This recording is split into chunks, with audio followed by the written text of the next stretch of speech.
Hello বন্ধুরা, welcome গল্প ঘরে। আমি আকিল। আজ আপনাদের নিয়ে যাব এক রহস্যময় জগতে। আজকের গল্পটি হলো the Jewel of seven stars. এই অসাধারণ গল্পটি লিখেছেন ব্রাম স্ট্রোকার। তিনি একজন আইরিশ লেখক, যিনি 1847 সালে জন্মগ্রহণ করেন। তার সবচেয়ে বিখ্যাত সৃষ্টি ড্রাকুলা, কিন্তু আজকের এই গল্পটিও তার অন্যতম সেরা কাজ। এই গল্পে আছে পূর্ণ মিশরের রহস্য, অলৌকিক শক্তি, আর একটা অভিশপ্ত মমির ভয়ানক প্রতিশোধ। গল্পঘরে আপনাদের স্বাগতম। চলুন শুরু করি আজকের পর্ব। 4. দ্বিতীয় হামলা। দৃশ্যটা ভয়াবহ। দুঃস্বপ্ন ভেবে ভুলে যেতে পারলেই ভালো হতো, কিন্তু তা সম্ভব নয়। জলজ্যান্ত বাস্তব ওটা। ভুল বোঝার কোনো অবকাশ নেই। রুমের মধ্যে অনেকগুলো বাতি জ্বলছে এখন।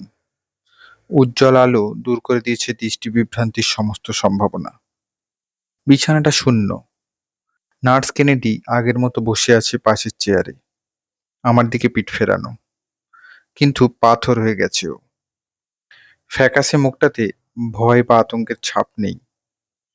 ফ্যাল ফ্যাল তাকিয়ে রয়েছে শূন্যের দিকে। চোখের পাতা পড়ছে না, যেন মূর্তি হয়ে গেছে মেয়েটা।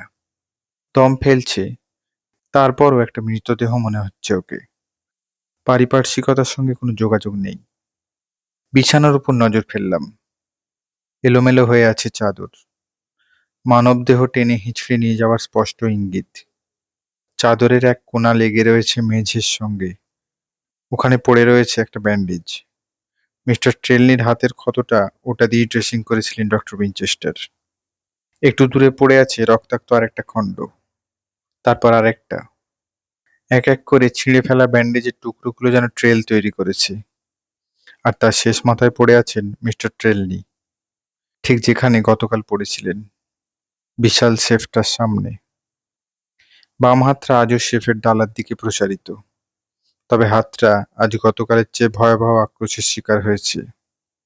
চাবিওয়ালা ব্রেসলেটটা ঠিক উপর দিয়ে কেটে বিচ্ছিন্ন করে ফেলবার চেষ্টা করা হয়েছে বাহু। অস্ত্র হলো একটা ধারালো কুকরি ছুরি। ভারতীয় শিখরা এ ছুরি ব্যবহার করে। ডিসপ্লের জন্য দেওয়ালে ঝুলিয়ে রাখা হয়েছিল ছুরিটা, ওটাই খুলে আনা হয়েছে। আতঙ্কিত দৃষ্টিতে দেখতে পেলাম হাতের একটা পাশের মাংস কেটে গেছে হাড় পর্যন্ত। অন্য পাশটাতেও কাটা শুরু হয়েছিল, কিন্তু শেষ হয়নি। মাংসের মধ্যে এখনো আটকে আছে ছুরিটা। গল গল করে রক্ত বেরুচ্ছে ক্ষত থেকে। মার্গারেটকে দেখতে পেলাম পিতার পাশে বসে থাকতে। দৃষ্টিতে বিভ্রান্তি, জামা ভিজে যাচ্ছে মেঝেতে গড়ানো রক্তে, কিন্তু খেয়াল নেই সেদিকে। রুমের ঠিক মাঝখানে দাঁড়িয়ে আছে সার্জেন্ট ট, পরনে ঘুমের পোশাক, হাতের পিস্তল রিলোড করছে, চোখে মুখে উদ্ভ্রান্ত চাহনি। কাঁচা ঘুম থেকে উঠে এসেছে সে। কি ঘটেছে তা ঠিক মতো বুঝতে পারছে না বোধহয়। নানা ধরনের বাতি হাতে বেশ কজন চাকর দাঁড়িয়ে আছে দোরগোড়ায়। চেয়ার ছেড়ে উঠে দাঁড়ালাম, এগোলাম মার্গারেটের দিকে, কিন্তু আমাকে দেখতে পেয়েই চিৎকার করে উঠল, অজ্ঞান হয়ে যেতে বসলো। ঝট করে পিস্তল তুললো আমার দিকে।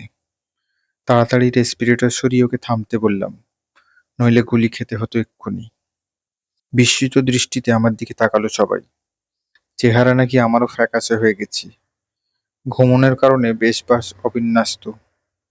চমকে উঠেছে মার্গারেট তাই। ভ্রু কুঁচকে রেসপিরেটরের দিকে তাকালাম। বুঝতে পারছি না নার্স কেনেডির মতো দশা আমারও না হবার পিছনে এটার কোনো ভূমিকা আছে কিনা। তবে ওটা নিয়ে মাথা ঘামাবার সুযোগ পেলাম না। সবাই ব্যস্ত হয়ে পড়েছে মিস্টার ট্রেলনিকে নিয়ে। গতকালের ঘটনায় করণীয় সম্পর্কে মোটামুটি অভিজ্ঞতা হয়ে গেছে সবার। আজ তড়িৎ গতিতে কাজ হলো। প্রথমেই বন্ধ করা হলো রক্তপাত। মিস্টার ট্রেলনির হাতটা পরিষ্কার কাপড় দিয়ে বেঁধে ফেলা হলো। ক্ষতের উপর নিচে দেওয়া হলো শক্ত বাঁধন, রক্তক্ষরণ কমাবার জন্য। একজনকে পাঠিয়ে দেওয়া হলো ডাক্তারকে ডেকে আনবার জন্য। বাকিটা ধরাধরি করে মিস্টার ট্রেলনিকে নিয়ে গেলাম সোফায়। গতকালের মতো শোয়ালাম ওকে। এরপর নার্স কেনেডির দিকে নজর দিলাম আমরা। মরার মতো পড়ে আছে ও। কিছুতেই চেতনা ফেরানো গেল না। শেষে ওকে যেমন আছে তেমনই রেখে ডাক্তারের জন্য অপেক্ষা করার সিদ্ধান্ত নিলাম আমরা। মিসেস গ্র্যান্ট ইতিমধ্যে নিয়ে গিয়েছিল মার্গারেটকে। একটু পরেই ফিরে এলো। পোশাক পাল্টে নিয়েছে। হাবভাব আগের চেয়ে শান্ত। সোফার দিকে এগিয়ে এলো। জিজ্ঞাসু দৃষ্টিতে তাকালো আমার দিকে। আশ্বস্ত করবার ভঙ্গিতে বললাম, ভয়ের কিছু নেই। কিচ্ছু হয়নি আমার। ঘুমিয়ে পড়েছিলাম, আর কিছু না। ঘুমিয়েছ? প্রায় চেঁচিয়ে উঠল মার্গারেট। আমার বাবার এই অবস্থা, আর তুমি কিনা এইভাবেই বুঝি পাহারা দাও তুমি? অপমানিত বোধ করলাম খুব, তবে ধৈর্য হারালাম না। শান্ত গলায় বললাম, জানি কাজটা ঠিক হয়নি, তবে ঘুমিয়ে পড়বার কোনো ইচ্ছা ছিল না আমার। অনেক চেষ্টা করেছি জেগে থাকতে, পারিনি। পরিস্থিতিটা এখানে স্বাভাবিক ছিল না। নার্স কেনেডিকে তো দেখছো। আমি যে অক্ষত আছি সেটাই আশ্চর্য। রেসপিরেটরটা বের করে দেখালাম। সম্ভবত এটাই আমাকে বাঁচিয়েছে। পালা করে মূর্তিতে পরিণত হওয়া নার্স আর আমার দিকে তাকালো মার্গারেট। তারপর মুখ চেপে ধরল দু হাতে। বলল, আমাকে ক্ষমা করে দাও ম্যালকম। মাথা ঠিক নেই আমার। কি বলতে কি বলেছি তার কোনো ঠিক নেই। তোমাকে পর্যন্ত সন্দেহ করছি। ওর এই অবস্থা দেখে বুকের মধ্যে আবেগ উথলে উঠল। তাড়াতাড়ি দাঁড়িয়ে ওর হাত চেপে ধরলাম। বললাম, শান্ত হও। সব ঠিক হয়ে যাবে। যা হবার তা হয়ে গেছে। এসো বরং জানার চেষ্টা করি কিভাবে কি ঘটেছে। কি মনে পড়ে তোমার সেটা বলো। নিজেকে একটু সুস্থির করে নিল মার্গারেট। তারপর বলল, ঘুমোচ্ছিলাম আমি। হঠাৎ জেগে উঠলাম একটা অশুভ অনুভূতি নিয়ে। মনে হলো বাবার উপর একটা ভয়ানক বিপদ ঘনিয়ে আসছে। দৌড়ে এই রুমে ছুটে এলাম। খুব অন্ধকার ছিল ভিতরটা, কিন্তু দরজা খুলতে একটু আলো ঢুকলো ভিতরে। সেই আলোয় বাবাকে পড়ে থাকতে দেখলাম সেফের সামনে। আর বলতে পারলো না ও, ফুঁপিয়ে উঠল। মার্গারেটকে আর বিরক্ত না করে সার্জেন্ট ডোর দিকে ফিরলাম। গম্ভীর হয়ে নিজের রিভলভারটা নাড়াচাড়া করছে সে। জিজ্ঞেস করলাম, সার্জেন্ট, কিসের দিকে গুলি ছুড়ছিলেন আপনি? সংবিত ফিরে পেল ড। আর চোখে দেখলো চারপাশ। তারপর বলল, চাকর বাকরদের চলে যেতে বলুন। খোলাখুলিভাবে কথা বলতে পারবো তাহলে। মার্গারেটের অনুমতি নিয়ে ইশারা করলাম সবাইকে। নীরবে রুম ছেড়ে বেরিয়ে গেল চাকররা। পিছনে টেনে দিল দরজাটা। একটু অপেক্ষা করলো সার্জেন্ট। তারপর বলল, যতটুকু মনে আছে তা খুলে বলছি। নিজেরাই চেষ্টা করে দেখুন কিছু বুঝতে পারেন কিনা। মিস মার্গারেটের মতো আমিও ঘুমিয়ে পড়েছিলাম। হঠাৎ একটা চিৎকার শুনে ভেঙে যায় ঘুমটা। বালিশের তলা থেকে পিস্তলটা নিয়ে ছুটে আসি ল্যান্ডিংয়ে। এই অবস্থায় আবার শুনি চিৎকারটা। দৌড়ে ঢুকি এই রুমে। নার্সের পাশের বাতিটা নিভে গিয়েছিল। খোলা দরজা দিয়ে আসা আবছা আলোয় মিস ট্রেলনিকে দেখি মেঝেতে। ওর বাবার পাশে বসে আছেন। জায়গাটা রক্তে ভেসে যাচ্ছে। জানালার কাছাকাছি কিছু একটা নড়ে উঠেছিল বলে মনে হলো। ভাবনা চিন্তা করবার সময় পেলাম না। সহজাত প্রবৃত্তির বশে গুলি করে বসলাম। লাভ হলো কিনা জানি না, তবে জিনিসটা মনে হলো জানালার আরো কাছে সরে গেছে। তাই দ্বিতীয়বার আবার গুলি করলাম। এরপর তো আপনি মুখে ওই মুখোশের মতো জিনিসটা পরে উঠে দাঁড়ালেন। ভাগ্যিস গুলি করে দিইনি। কি ছিল ওটা জানালার কাছে? জেরার ভঙ্গিতে জানতে চাইলাম। মাথা চুলকালো ড। জবাব দিল না। আবার প্রশ্ন করলাম, কি ছিল ওটা? মনে পড়ছে না? কি জানি। কাঁধ ঝাঁকালো সার্জেন্ট। কিছু একটা নড়ছিল বটে, কিন্তু ওটা যে কি তা বলতে পারবো না। আসলে কাঁচা ঘুম ভেঙে উঠে এসেছিলাম তো, মাথা কাজ করছিল না ঠিক মতো। বেচারা বিব্রত হয়ে উঠেছে দেখে সান্ত্বনার সুরে বললাম, থাক থাক, ওসব নিয়ে চিন্তা করবেন না। নার্সকে অচেতন করে ফেলেছে যে জিনিস, সেটা আমাকেও ঘুম পাড়িয়ে দিয়েছিল। ওটাই বোধহয় আপনিও খানিকটা আক্রান্ত হয়েছিলেন রাতে। যান, আপনি যেখানটায় দাঁড়িয়েছিলেন ওখানে গিয়ে দাঁড়ান। আমিও আমার চেয়ারে গিয়ে বসছি। হয়তো বুঝতে পারবো কোথায় আপনি গুলি ছুঁড়েছিলেন। আপত্তি করল না ড। রুমের মাঝামাঝি গিয়ে পজিশন নিল। হাতে তাক করে রেখেছে পিস্তলটা। লক্ষ্য করলাম আমার চেয়ারের কাছাকাছি স্থির হয়ে আছে তার লক্ষ্য। পিস্তলের নলটা অনুসরণ করে তাকালাম পিছনে। একটা বুল ক্যাবিনেট দাঁড়িয়ে আছে দেওয়াল ঘেঁষে। কাঁচের দরজাটা ভেঙে চৌচির। এটা কি আপনার দ্বিতীয় না প্রথম গুলি? জানতে চাইলাম। দ্বিতীয়। প্রথমটা ওদিকে ছিল। পিস্তল ধরা হাতটা ঘুরে গেল বামে, বিশাল সেফটার দিকে। ওদিকে তাকাতেই নিচু টেবিলটা চোখে পড়ল।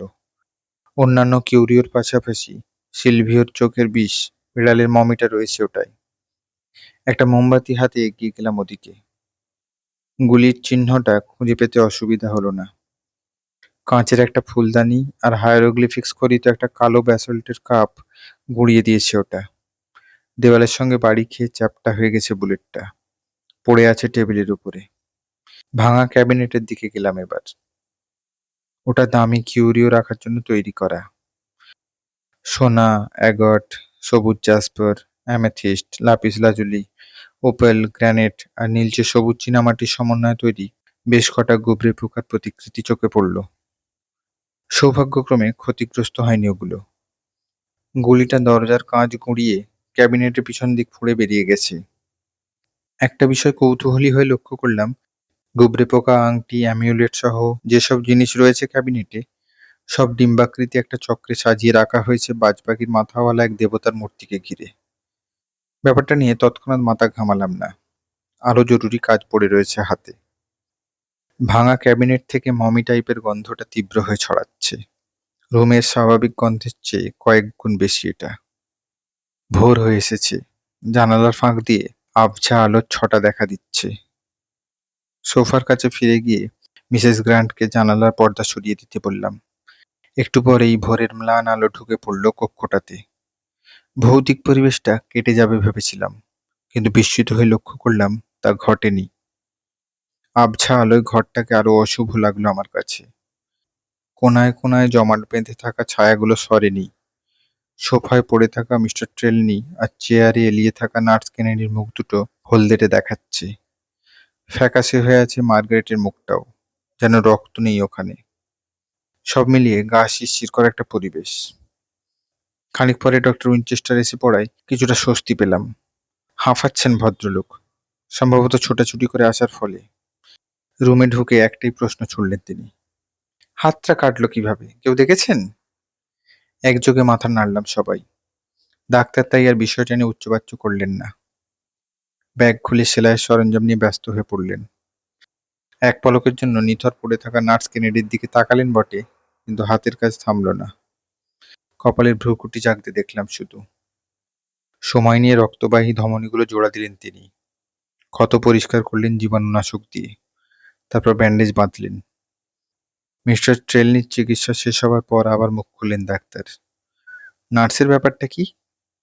জানি না, বলল মার্গারেট। 2:30টার দিকে রুমে ঢুকে ঠিক ওই অবস্থায় পেয়েছি ওকে। নাড়াচাড়া করিনি আর। তাতে লাভ হতো বলেও মনে হয় না। ছাড়া নেই ওর শরীরে। সার্জেন্টের ছোঁড়া গুলির শব্দ নড়েনি ও। গুলি? বিস্মিত হলেন ডাক্তার। এখানে ঘটেছে কি বলুন তো? সবাই চুপ করে আছে দেখে আমি মুখ খুললাম। বললাম, আমরা কেউই সেটা বুঝতে পারছি না ডক্টর উইনচেস্টার। কেনেডির সঙ্গে পাহাড়ে ছিলাম আমি, তারপরও টের পাইনি কিছু। সন্ধ্যায় মমির গন্ধে মাথা ঘুরছিল, তাই একটা রেসপিরেটর কিনে এনেছিলাম। ওটা পরেছিলাম আমি, তারপরও ঘুম ঠেকাতে পারিনি। যখন জেগে উঠেছি তখন ঘর ভর্তি মানুষ। মিস ট্রেলনি বসেছিলেন ওর বাবার পাশে। সার্জেন্ট ডও কিছুটা অস্বাভাবিক ছিলেন। জানালার কাছে কিছু একটা নড়ছে ভেবে দুবার গুলি ছুঁড়েছেন উনি। মিস্টার ট্রেলনিকে কোথায় পাওয়া গেছে? সেফের পাশে, ঠিক গতকালের মতো। উঠে গিয়ে রক্তের ছোট্ট পুকুরের কাছে গিয়ে দাঁড়ালাম। এই যে, এই ছুরিটা বিঁধেছিল ওর হাতে। আমরা আর হাত লাগাইনি ওটায়। তার মানে গতকালের মতো আজকের ঘটনার কোন ব্যাখ্যা নেই কারোর কাছে। ঠিক ধরেছেন। চিন্তায় ডুবে গেলেন ডাক্তার। একটু পর মার্গারেটের দিকে তাকালেন তিনি। যদি আপত্তি না থাকে, নার্স কেনেডিকে আরেকটা রুমে নিয়ে যেতে চাই আমি। না না, আপত্তি কিসের? মিসেস গ্রান্টের দিকে ফিরল মার্গারেট। ওকেও রুমে নিয়ে যাওয়ার ব্যবস্থা করো। মাথা ঝাঁকিয়ে চলে গেল মিসেস গ্রান্ট। খানিক পর দুজন চাকর নিয়ে ফিরে এলো। ওরা ধরাধরি করে নিয়ে গেল নার্সকে। পিছু পিছু বেরিয়ে গেলেন ডক্টর উইনচেস্টার। সার্জেন্ট ড তাকে অনুসরণ করল। কামরায় এখন আমি আর মার্গারেট একা। আমার কাছে সেটে এলো। ধরা গলায় বলল, আমার কথায় কিছু মনে করো না ম্যালকম। সত্যি, তোমাকে ছোট করার কোনো ইচ্ছা ছিল না আমার মনে। বাধা দিয়ে ওর হাত দুটো ধরলাম। চুমু খেলাম তালুর উল্টো পিঠে। বললাম, ভুলে যাও, আমি ওসব মনে রাখিনি। ওকে ছেড়ে দিয়ে তাকালাম আমি মিস্টার ট্রেলনির দিকে। ভোরের আলো মোটামুটি ভালোভাবেই ফুটেছে বাইরে। জানালা দিয়ে এসে ঢুকছে ঘরে। আঁধার কেটে যেতে শুরু করেছে। ভদ্রলোকের পাথরের মতো অভিব্যক্তিহীন মুখটার দিকে তাকিয়ে ভাবনায় হারিয়ে গেলাম। গত ২৬ ঘন্টায় যে দুর্ভেদ্য রহস্যের মুখোমুখি হয়েছি তার থই পেতে চাইলাম। ঘন ভ্রু, চওড়া কপাল আর চওড়া থুতনি মিলিয়ে মিস্টার ট্রেলনির চেহারা অন্যরকম লাগলো, যেন গোপন কোনো বার্তা লুকিয়ে আছে ওখানে। মার্গারেট আবার পাশে চলে এলো আমার। কাঁধে মাথা রেখে নিঃশব্দে কাঁদতে শুরু করলো। কথা বলতে পারলাম না, বলে লাভও নেই অবশ্য। শুধু ওর পিঠে হাত রেখে নীরব সান্ত্বনা দিলাম। মুহূর্তটা ঘনিষ্ঠ হয়ে উঠল, কিন্তু তাতে মার্গারেটের আপত্তি দেখলাম না। কতক্ষণ এইভাবে ছিলাম দুজনে জানি না। হঠাৎ পায়ের শব্দ পেতেই সচকিত হয়ে উঠলাম। সরিয়ে নিলাম হাতটা। মার্গারেটও সোজা হয়ে বসল। একটু পরেই রুমে ঢুকলেন ডাক্তার উইনচেস্টার। এগিয়ে এসে রোগীকে দেখলেন তিনি। বললেন, মিস্টার ট্রেলনি আর নার্স কেনেডির সংজ্ঞাহীন অবস্থার মধ্যে প্রচুর মিল আছে। দুজনেই একই কায়দায় আক্রান্ত হয়েছে বলে ধারণা করছি আমি। তবে কেনেডির অবস্থা তুলনামূলকভাবে ভালো। শুঁকবার মতো একটা ওষুধ দিয়েছি ওকে, তাতে বেশ উপকার হয়েছে। পেশির আড়ষ্টতা কমতে শুরু করেছে, চামড়াও কিছুটা সংবেদনশীল হয়ে উঠেছে। মনে হচ্ছে অসুখটা সারানো একেবারে অসম্ভব নয়। মিল দেখছেন কোথায়? ভ্রু কোঁচকালাম। মিস্টার ট্রেলনির পেশি তো আড়ষ্ট হয়নি। ওর শরীরে সাড়া নেই গতকাল থেকে। কোনো ধরনের সংবেদনশীলতা ওর চোখে পড়েনি একবারও। নার্স কেনেডির সঙ্গে মেলালে তো অনেক আগেই জ্ঞান ফিরে আসবার কথা ওর। বললাম তো, ওর অবস্থাটা বেশ সিরিয়াস, বললেন ডাক্তার। কেসটা জটিল, চট করে সমাধান পাওয়া যাবে না। তবে রোগটা নিয়ে গবেষণা করতে পারলে অনেক অজানা তথ্য পাওয়া যাবে, আমি নিশ্চিত। ডাক্তারের ভিতর গবেষক সত্তা জেগে উঠেছে। খুশি খুশি দেখালো তাকে। সকালের আলো যতই উজ্জ্বল হলো ততই ঘন ঘন দুরুমে ছোটাছুটি করতে থাকলেন ডাক্তার। নিবিড়ভাবে পর্যবেক্ষণ করছেন দুই রোগীকে। মিসেস গ্র্যান্ট আছে নার্স কেনেডির সঙ্গে। মিস ট্রেলনির কাছে রয়েছি আমি আর মার্গারেট। পালা করে মুখ হাত ধুলাম আমরা। প্রাতকৃত্য সারলাম, নাস্তাও করলাম। সকাল হতেই স্কটল্যান্ড ইয়ার্ডে চলে গেল সার্জেন্ট ড। রাতের ঘটনার রিপোর্ট দেবে, সেই সঙ্গে খোঁজ নেবে সহকর্মী জনি রাইটের ব্যাপারে। লোকটা এখনো আসেনি, কোথাও ঝামেলা হয়েছে বোধহয়। সুপারিনটেনডেন্ট টোলানের সঙ্গে কথা বলে ওর আসাটা নিশ্চিত করবে বলে ঠিক করেছে। দিনটা কাটলো চরম উদ্বেগ আর উৎকণ্ঠার মধ্যে। বিকালে ফিরল ড। চেহারা দেখেই বুঝলাম নির্দিষ্ট কোনো লক্ষ্য ছাড়াই গোলাগুলি করায় কর্তাদের বকা খেয়ে এসেছে। ব্যাপারটা অবশ্য লুকোবার চেষ্টা করল না সে। হাসি মুখে বলল, পুরনো সুনাম থাকার একটা ভালো দিক আছে বুঝলেন। এই দেখুন, কেস থেকে সরিয়ে নেওয়া হয়নি আমাকে, পিস্তলটাও কেড়ে নেয়নি। মৃদু হাসলাম কথাটা শুনে। সন্ধ্যা নামার সময় নার্স কেনেডির অবস্থার বেশ উন্নতি ঘটল। পেশি শিথিল হয়ে গেল পুরোপুরি। হাত পা নাড়ানো যাচ্ছে। জ্ঞান অবশ্য ফেরেনি, তবে তার শ্বাস প্রশ্বাস চলছে স্বাভাবিকভাবে। ইতিমধ্যে আরো দুজন নার্স নিয়ে এসেছেন ডক্টর উইনচেস্টার। একজন কেনেডির দেখভাল করছে, অন্যজন মিস্টার ট্রেলনির পাহারায় আমাদের সঙ্গে যোগ দিল। মেয়েটি বেশ উৎসাহী, আগে থেকেই জানিয়ে দিল রাতের প্রথম পালাটা সে পাহারা দেবে। প্রস্তুতির জন্য বিকেলে তাই কয়েক ঘন্টার জন্য ঘুমোতে পাঠানো হলো ওকে। সূর্য ডুবে যেতেই অজানা ভয় আর অনিশ্চয়তা জাপটে ধরল আমাদেরকে।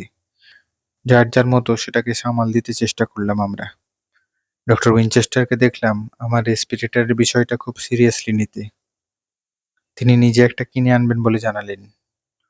এমনকি মার্গারেটকেও রাজি করালেন ও ডিউটির সময় এটা ব্যবহার করতে। রাত ধীরে ধীরে গভীর হতে শুরু করলো।